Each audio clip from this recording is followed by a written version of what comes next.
ఆంధ్రప్రదేశ్ ముఖ్యమంత్రి employment generation programme పేరిట ప్రతిపాదిత పథకానికి ఆమోదం తెలిపింది. ఈ పథకం కింద దాదాపు 3,500 మంది మైక్రో ఎంటర్‌ప్రెన్యూర్లకు వారి తయారీ కార్యకలాపాలకు ఆర్థిక సహాయం అందించనున్నారు.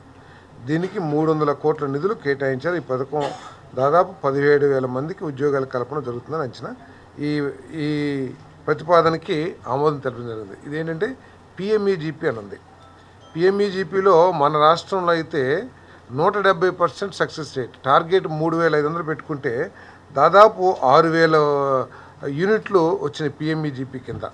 వాళ్ళు 150 కోట్లు ఎంతో సబ్సిడీ పెట్టుకుంటే మార్జిన్ మనీ 205 కోట్ల రూపాయలు కలిసింది. కాబట్టి డిమాండ్ని దృష్టిలో పెట్టుకుని ఇంటికి ఒక కుటుంబానికి ఒక పారిశ్రామికవేత్త, 1 ఫ్యామిలీ 1 ఎంటర్‌ప్రెన్యూర్ ఏదైతే ముఖ్యమంత్రి గారు చెప్తా ఉన్నారో, సో ఈ రాష్ట్రంలో ఉపాధి కల్పించడం కానివ్వండి, లేకపోతే పారిశ్రామికవేత్తగా తయారు చేయడానికి కానివ్వండి, అదేవిధంగా సాంప్రదాయ ఈ చేతి పనులు వాళ్ళు ఎవరైతే ఉన్నారో చేతి వృత్తుల వారికి ఉపాధి కల్పించడానికి కానీ వీటన్నిటికీ కూడా ఈ ఆర్థిక సహాయం ద్వారా వారిని ఉద్యోగావకాశాలు లభిస్తాయి. అదేవిధంగా చిన్న చిన్న పారిశ్రామికవేత్తలు అంటే 50 లక్షల నుంచి 75 లక్షల వరకు మైక్రో యూనిట్స్ పెట్టుకోవడానికి అవకాశం ఉంటుందని చెప్పేసి మనం చేస్తాను. దీనికి ఏంటంటే జనరల్ కేటగిరీ అయితేనేమో 10% ఏది ఎంటర్‌ప్రెన్యూర్ యొక్క షేర్, 5%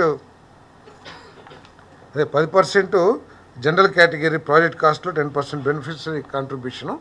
అదే రిజర్వ్డ్ కాన్స్టిట్యున్సీ రిజర్వ్డ్ పీపుల్ అయితే స్పెషల్ కేటగిరీస్ అయితే 5%, SC ST women ex service men అందరూ కూడా.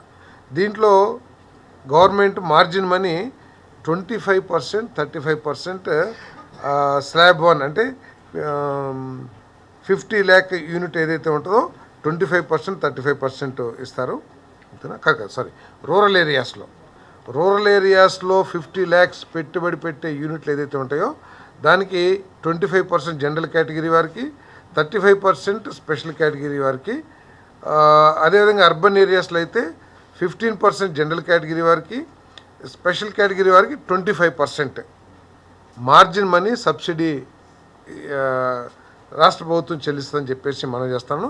అంటే సబ్జెక్ట్ టు మ్యాక్సిమం 8 lakhs, 75 లక్షల యూనిట్ అయితే 10 లక్షలు మ్యాక్సిమం.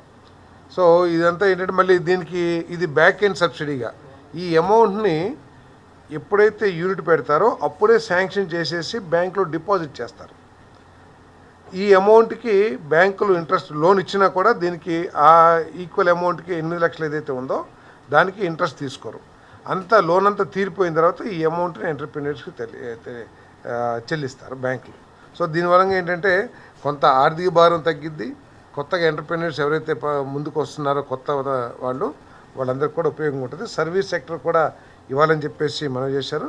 యాక్చువల్గా ఈ ప్రాజెక్ట్కి సీఎం ఆంధ్రప్రదేశ్ ముఖ్యమంత్రి ఎంప్లాయ్మెంట్ జనరేషన్ ప్రోగ్రాం బదులు కంటే కూడా chief minister entrepreneur development project అని చెప్పేసి పేరు పెడితే బాగుంటుంది అనేది అభిప్రాయం వచ్చింది. దీని మీద ఇంకా చర్చించి తగు నిర్ణయం తీసుకుంటారు. యాక్చువల్గా ఈ స్కీమ్ అంతా ఏంటంటే ఎంఎస్ఎంఈలో స్థాపించే యూనిట్లకు మాత్రమే ప్రతిపాదించబడినా కూడా అక్కడ చర్చించి ఓన్ ల్యాండ్స్లో ఎవరైనా యూనిట్ పెట్టుకున్నా కూడా వారికి ఈ బెనిఫిట్స్ ఎక్స్టెండ్ చేయడానికి నిర్ణయం తీసుకుంటూ జరిగింది.